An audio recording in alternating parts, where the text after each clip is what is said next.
Hey guys, I know I just posted, but I was scrolling through TikTok for a minute, and I came across Nicole Pedra, I believe her name is, and she was saying how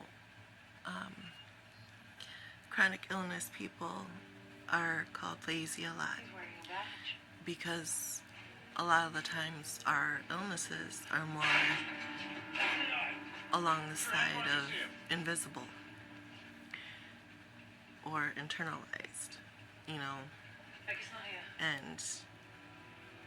that we deserve the judgment and the respect and the understanding rather than just being judged by just the physical aspect of what we look like, when we're having our symptoms.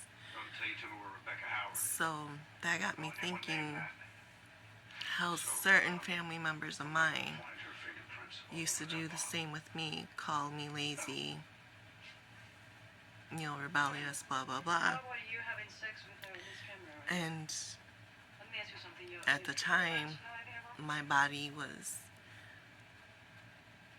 still in the process of turning on me, and it was so new, so fresh.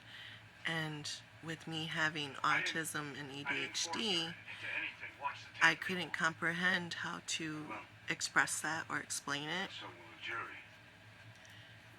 And I do not like the spoon theory when it comes to us chronic illness and chronic pain warriors. But I know there are different ways to explain it, different... Oh, sure I can. All that, yeah. And every time I tried to explain it, it would always go over someone's head. I don't know. I swear. But then I stopped caring about really explaining it. And now that we have gotten older from that point,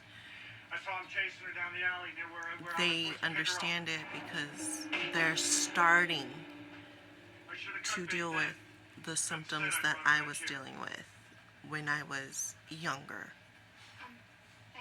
So now when I explain it to them, the majority of them understand it a lot better because they're now starting to go through it.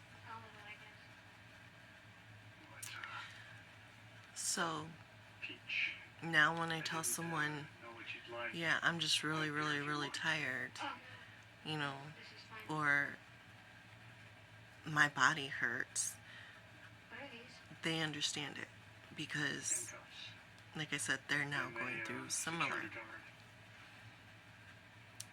But the thing is I don't judge most of them because a lot of times, knowing that they didn't understand,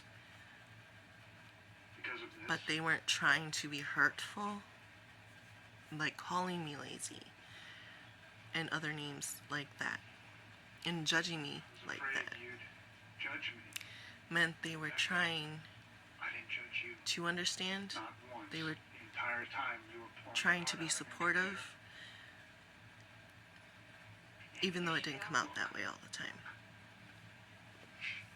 But then there's that little percentage, that little handful, that really didn't care. So, but, Did you like that book I sent?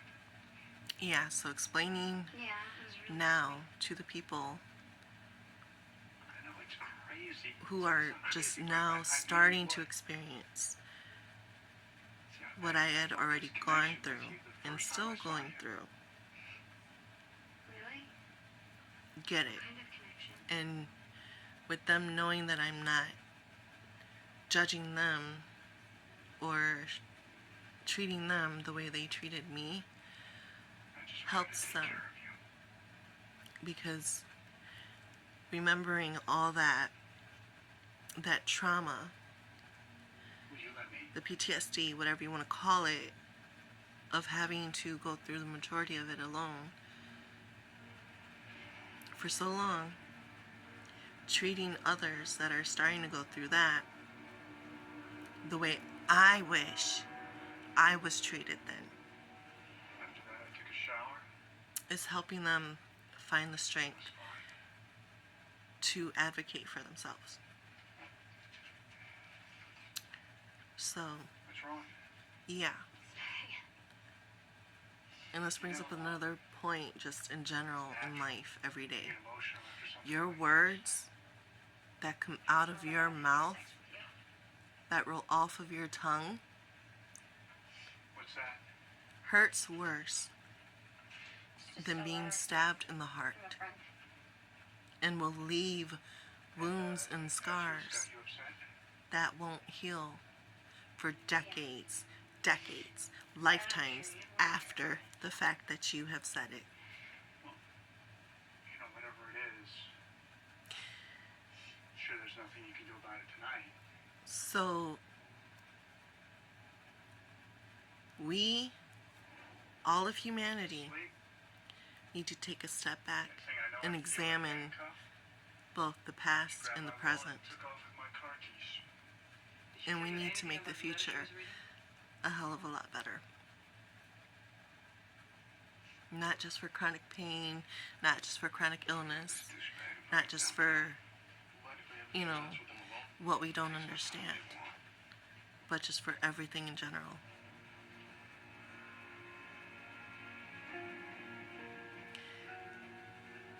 So, yeah.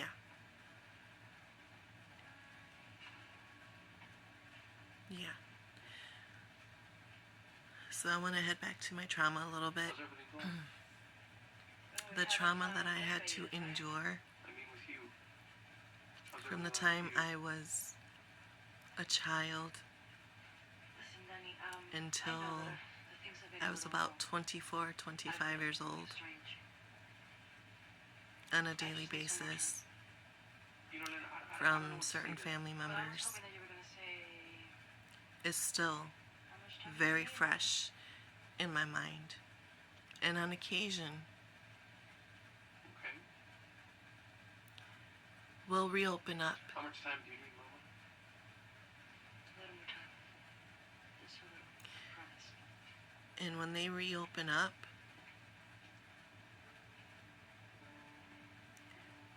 that's when the vengeance side of me wants to create the chaos to cause those people Hi, I'm Emily Reynolds. way more harm than they ever did to me. She's not here right now. She's out in the field. Can I help you with something? That trauma has led me to a lifelong journey And have lunch.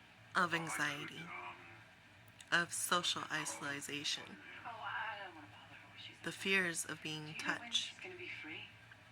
And when I mean touch, I mean by a hug, a handshake. We don't see each other very much. Yeah, I have a brother like that. Is she okay? Yeah, she's fine. Yeah. If you would just tell her that It has caused I'll me catch up with her later. to eat my feelings. When I'm done, let's sing on this. It has caused me to Nice to meet you. Thank you for your help. regurgitate the food I ate Anything on the APB we put out on in order to kill the feeling Wherever of those wounds. Has something to do with that letter. Or it might have something to do with the fact that she slept with a 35-year-old man. That's great, thanks. So one of Dalton's stolen credit cards was used this morning to open the Lexus. There's a lot more to that. Internet search. What was the search for? Current address for But Howard. Maybe it's I'm still- going to end it here, No? It's her because if father. I go any further, You mean the one that's supposed to be dead? I am going to cry. I didn't understand. And if I cry right now, Yeah. Who you told us was dead. That's what I always told Becca. Well, I am I'm not the going to be able granddaughter to of function Howard. for a I'm an while. FBI agent, and you're hindering my investigation. You said you thought someone raped her. So- I think it was important. I am going to end this video here. I will be What if I okay. told you? Becca would find out when she came back. So, Why have you been lying to Becca? good night. My son, I will see you guys tomorrow. he has men.